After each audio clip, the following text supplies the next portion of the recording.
Hoy vamos a tener una lectura en el libro de 2 Samuel, el capítulo número 23, los versículos 1 al 3.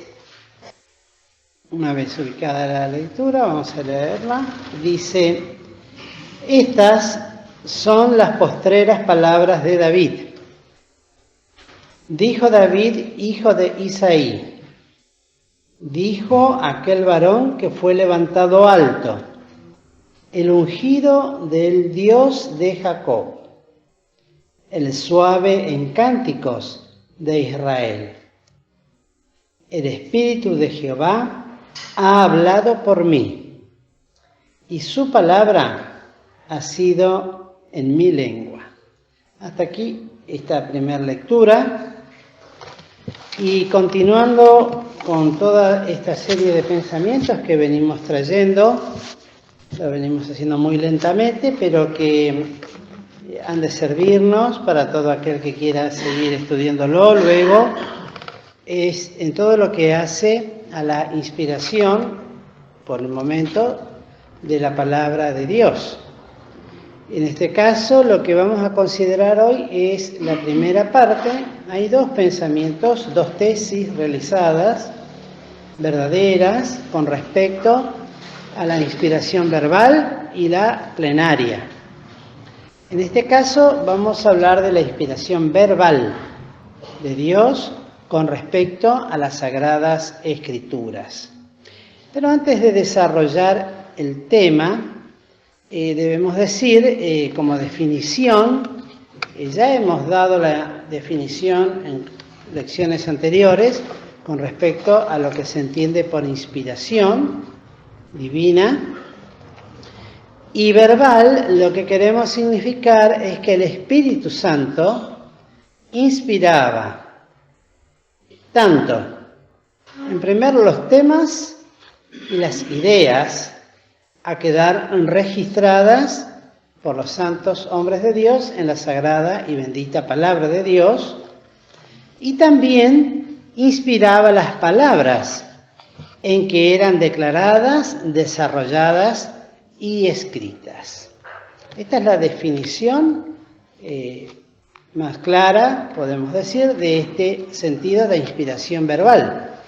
Y ahora vamos a leer una serie de textos para darle honor a la palabra de Dios sobre todas las cosas, que tienen relación con esta definición. Después cada uno lo puede ir estudiando en su casa, pero son maravillosas, pues toda la Biblia, toda la palabra de Dios está pletórica. Estos son algunos de los ejemplos nada más de todas las veces en que se hace hincapié y de las maneras en que Dios inspiraba a estos hombres de Dios.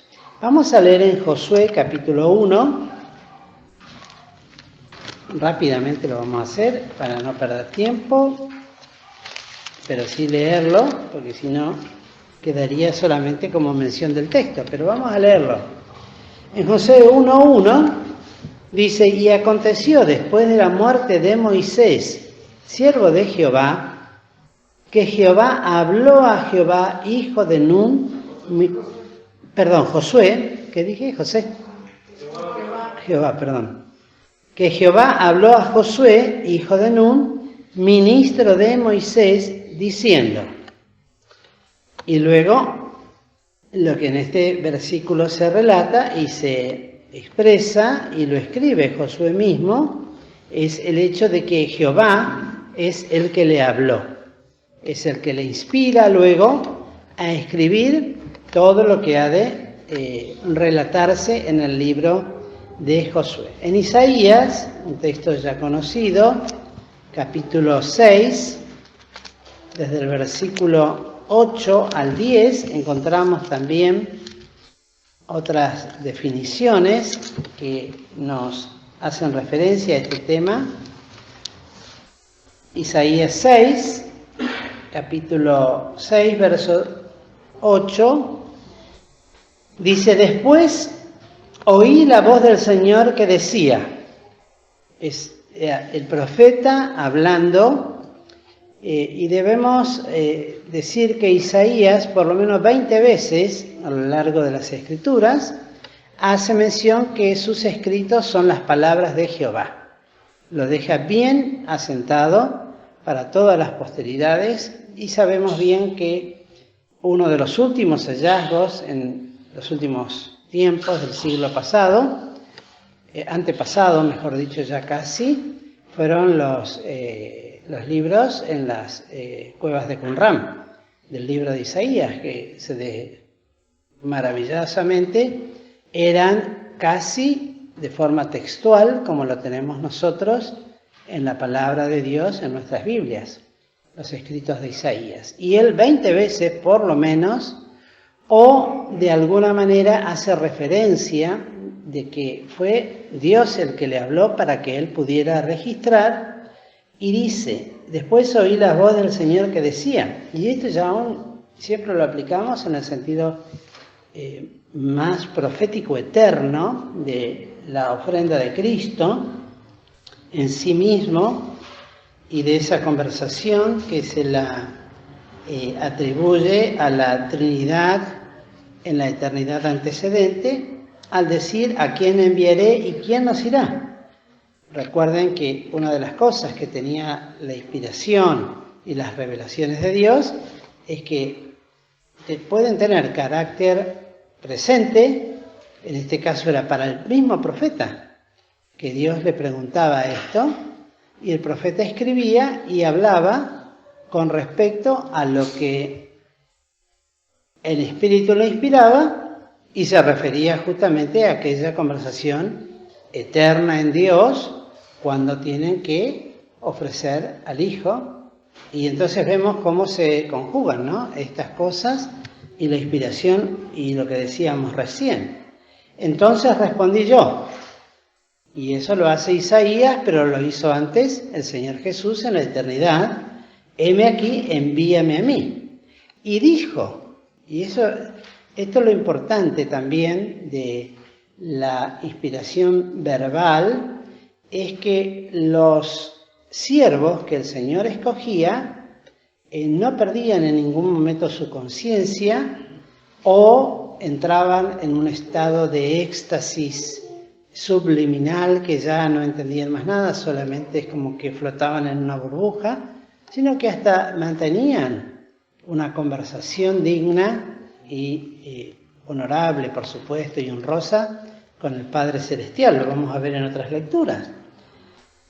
Y yo respondí: heme aquí, envíame a mí, profeta y el Señor Jesús en la eternidad.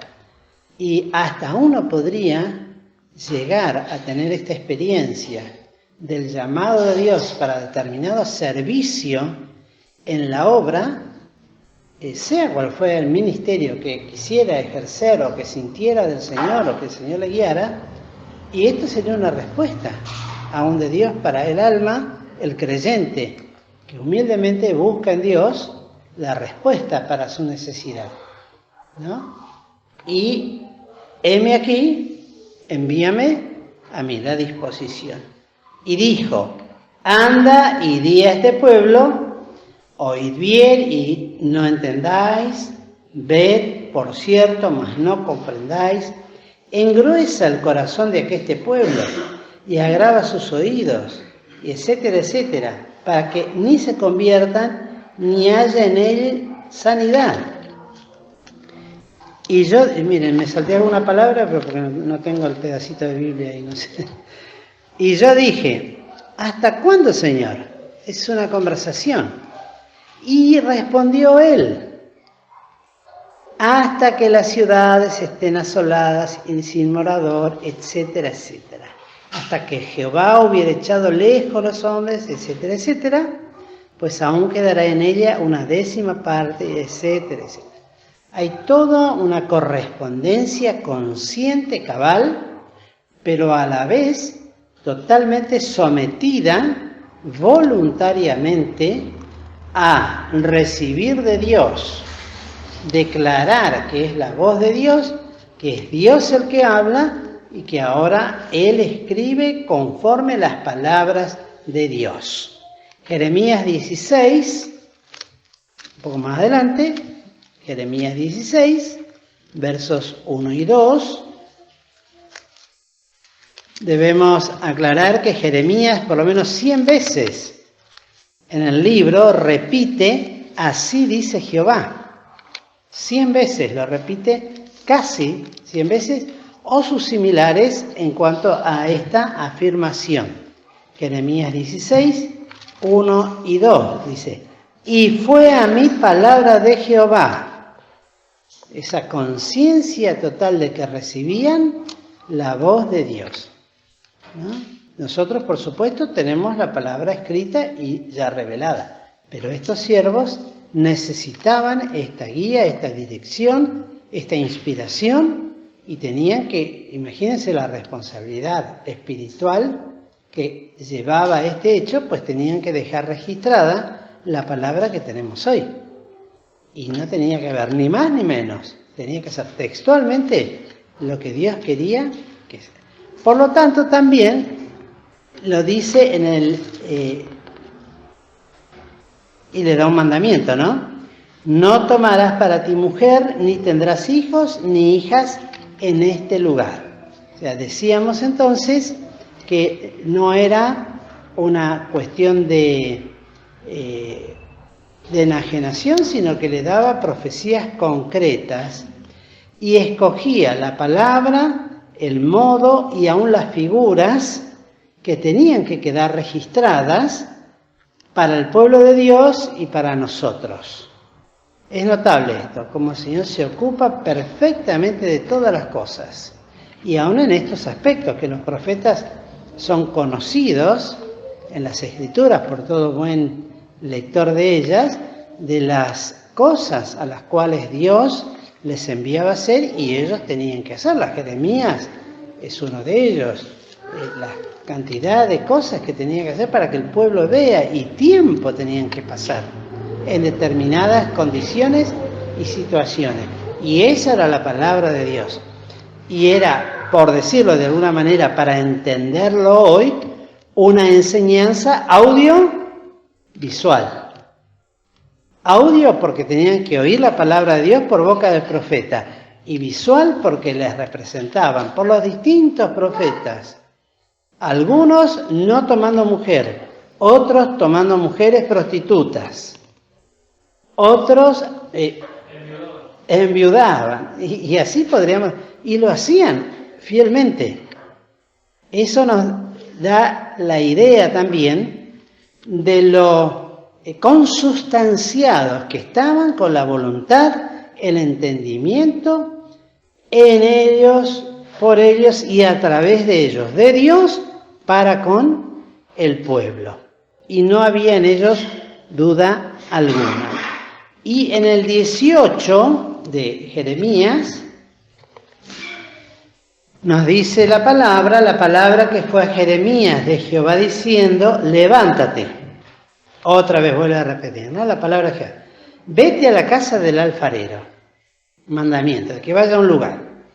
Y allí te haré oír mis palabras. Miren ustedes, no se las da ahí. Tenía que fielmente obedecer e ir hasta la casa del alfarero, que seguramente ya Jeremías tenía conocimiento de quién se trataba el alfarero, en el cual seguramente estaba cerca de él.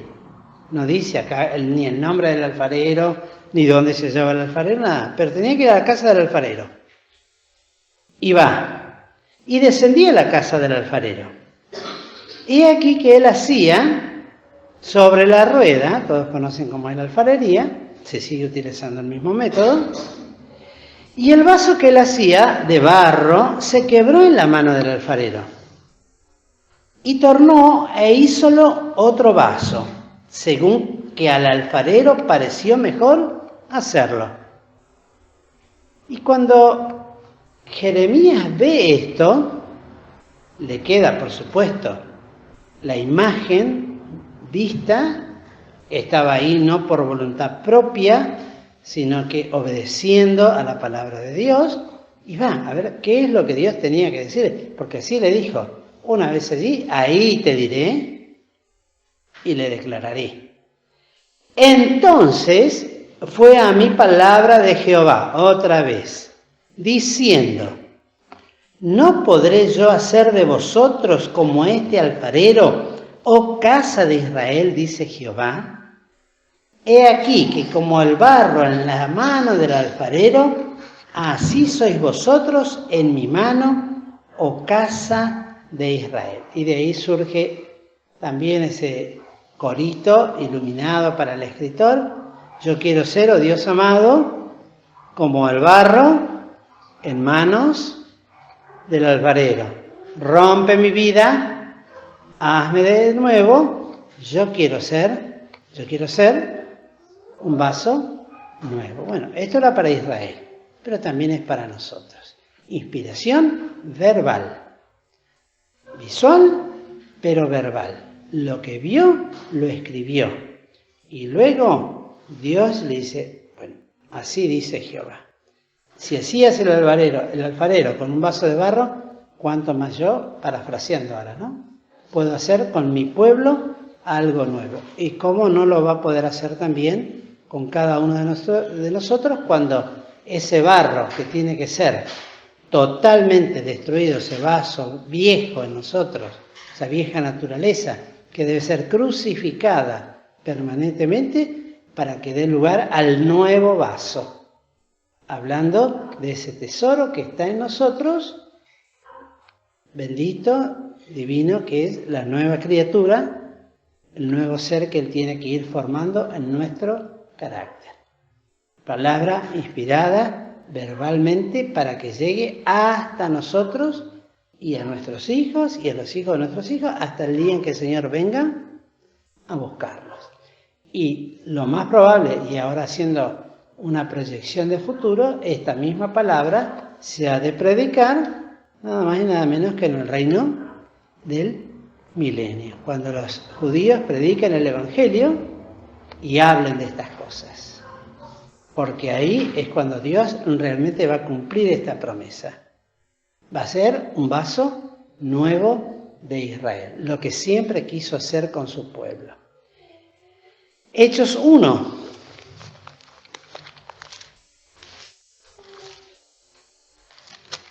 Versículo 16.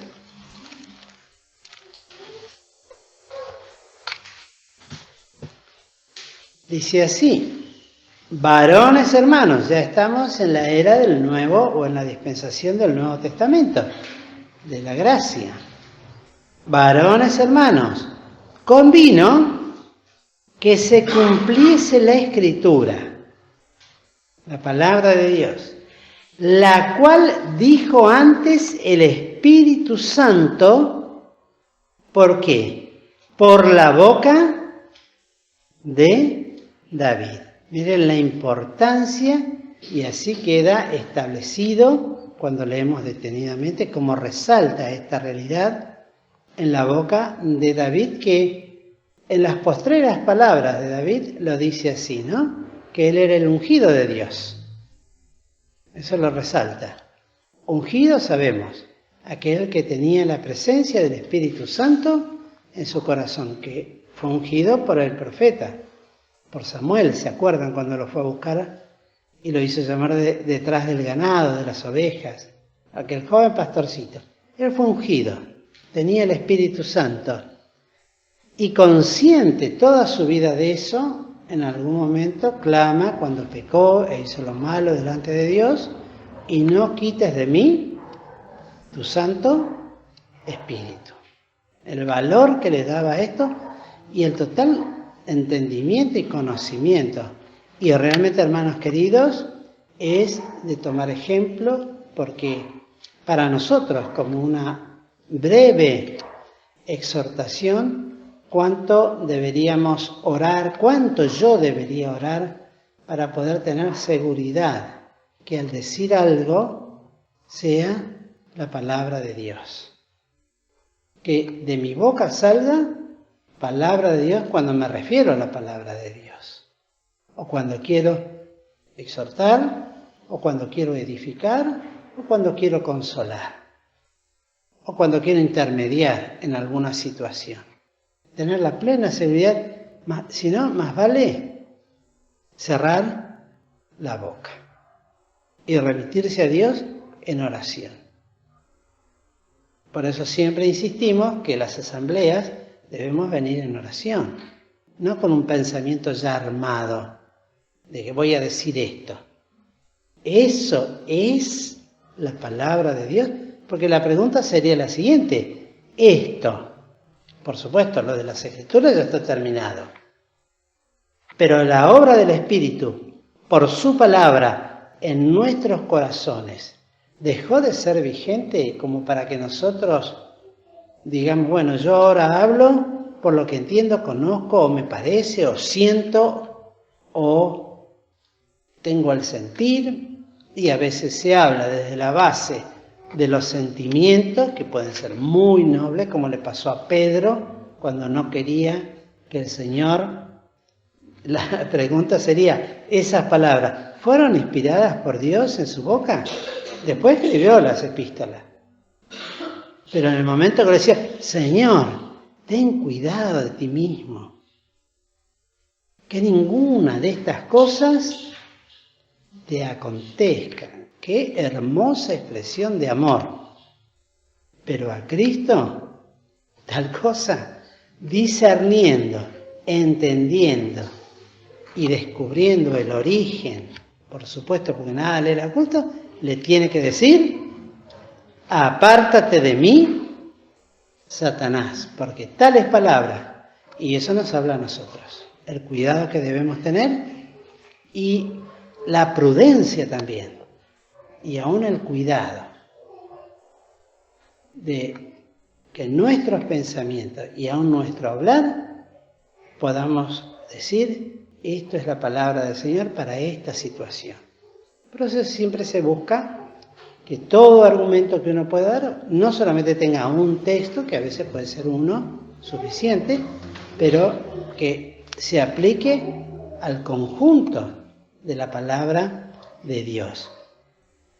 Por la boca de David, de Judas, que fue guía de los que prendieron a Jesús, cuando profetiza, y ahí tienen la cita en el Salmo 41:9, y ocurre, por ejemplo, en Lucas 22:47, de aquellos que van y prenden al Señor Jesús. Ya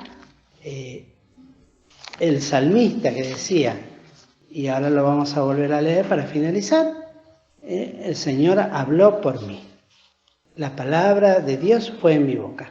Vamos a leer en Hechos 28.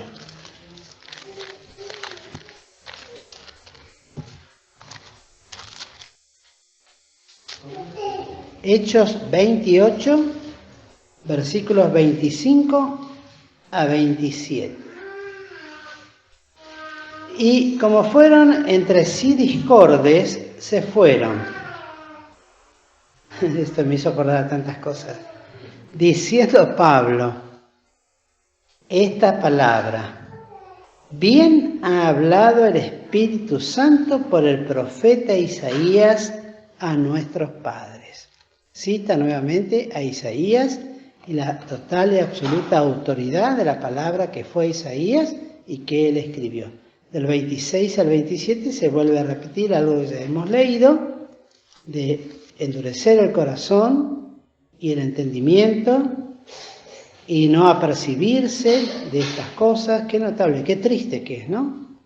Porque muchas veces las disensiones están caracterizadas, según mi entender con respecto a lo que dice acá la palabra de Dios, es por falta de entendimiento y de no poder oír correctamente lo que Dios quiere decirnos al corazón, porque se engrosa el corazón del pueblo de Dios, lamentablemente, a veces de mucho conocimiento.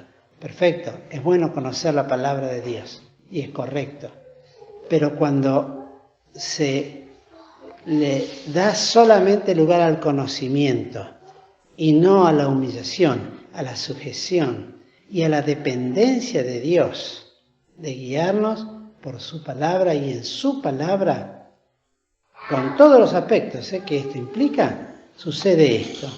Sea pues notorio que a los gentiles es enviada esta salud de Dios y ellos oirán. Y habiendo dicho esto, los judíos saliendo, teniendo entre sí gran contienda. Qué triste que es cuando después de una reunión donde hay que deliberar y resolver cosas necesarias para la obra, en lugar de salir con la solución que Dios quiere otorgar, se sale de esta manera, ¿no? Con un corazón cargado de contienda. Y como dicen algunos, el aire se puede cortar como en un cuchillo o una tijera, de lo tenso que se pone todo.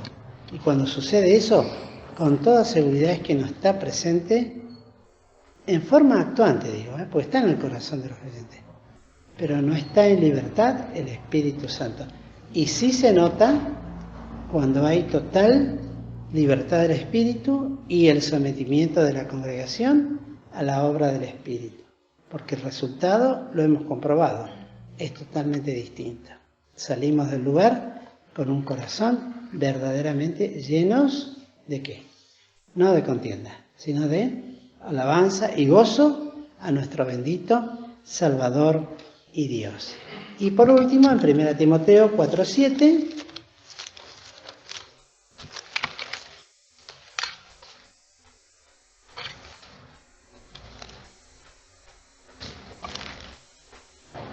y nos dice, más las fábulas, estoy mal, 1 Timoteo 4:1. 1 Timoteo 4:1. Pero, el Espíritu, hablando al apóstol Pablo, le inspira para que escriba en forma verbal lo que tenía que decir con respecto a este tiempo para nosotros. Dice manifiestamente